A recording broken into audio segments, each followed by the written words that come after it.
Hello and welcome. In this video, we will be trying to find the current flowing through this 2 ohm resistor in the circuit. And we'll be using superposition theorem, and you will notice that we have a dependent source in this circuit. Now, the first thing we want to do is that I want to consider the value of I when it is acting due to this 30 volts power source. And the circuit will look something like this.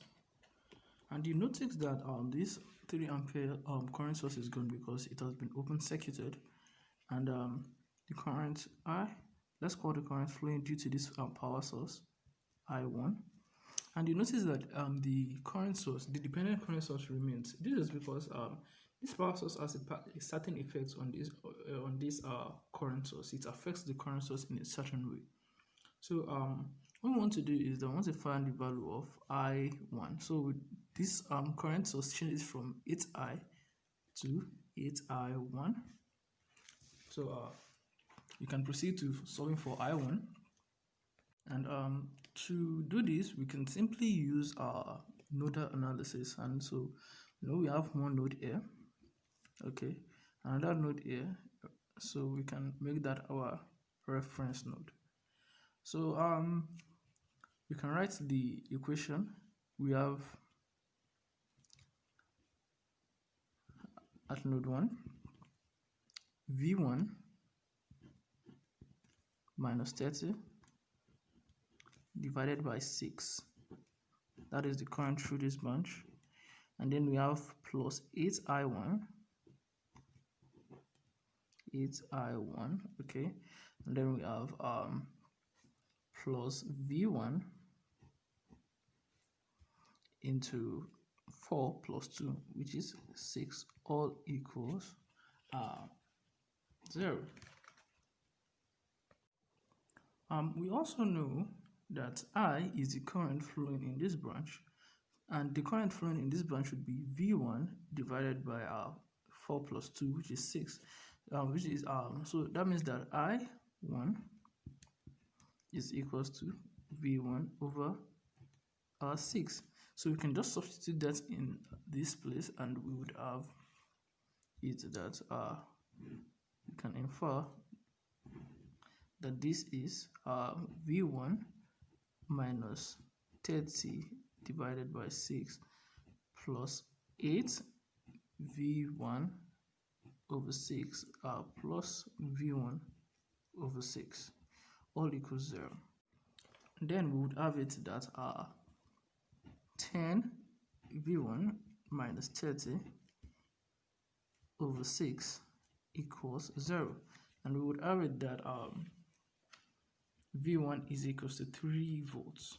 V1 equals 3 volts. So the current I1 would be equals to V1 over 6.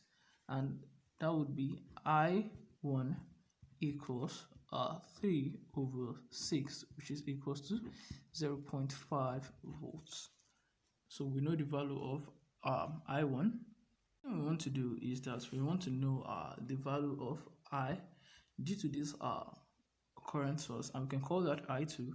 Then the equivalent circuit will look something like this, and we get to call the current flowing through this 2 ohm resistor I2.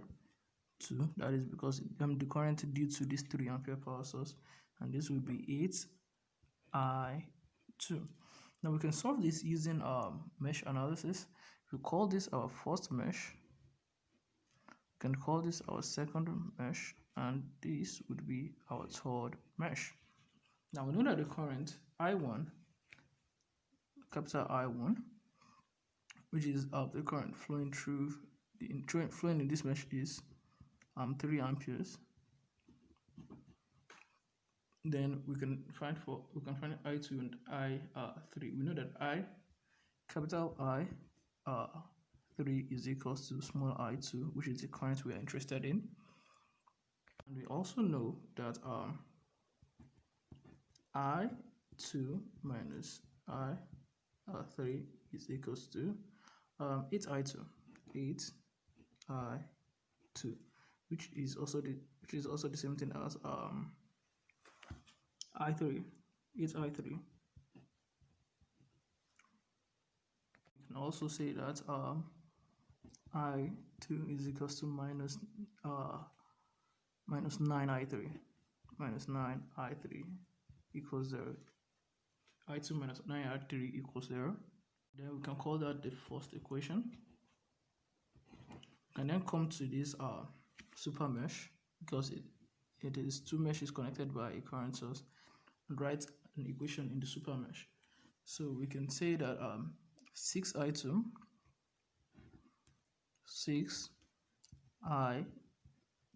okay, plus 4 into I3 minus 3, that's 3 ampere here, I3 minus 3 plus 2I3 all equal 0. And that simplifies that 6I2 plus 6I3 equals 12. And then we can simplify this further, and we can say I2 plus I3 equals 2, and that would be our second equation. Proceeding to solve these two equations simultaneously, we can arrive at I2 to be equals to 1.8 amperes, and I3, which is the I2 we are looking for, this small I2 we're looking for, would be equals to 0.2 amperes. 0.2 amperes. Then we can use our superposition theorem to say that I1 plus I2 is equals to I. So we can say that I equals I1 plus I2, which is 0.5 amperes. This should be amperes, not volts. Plus 0.2 amperes equals I. So 0.5 plus 0.2 equals 0.7.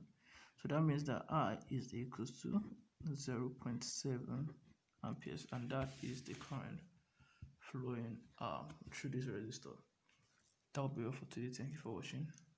See you later. Bye.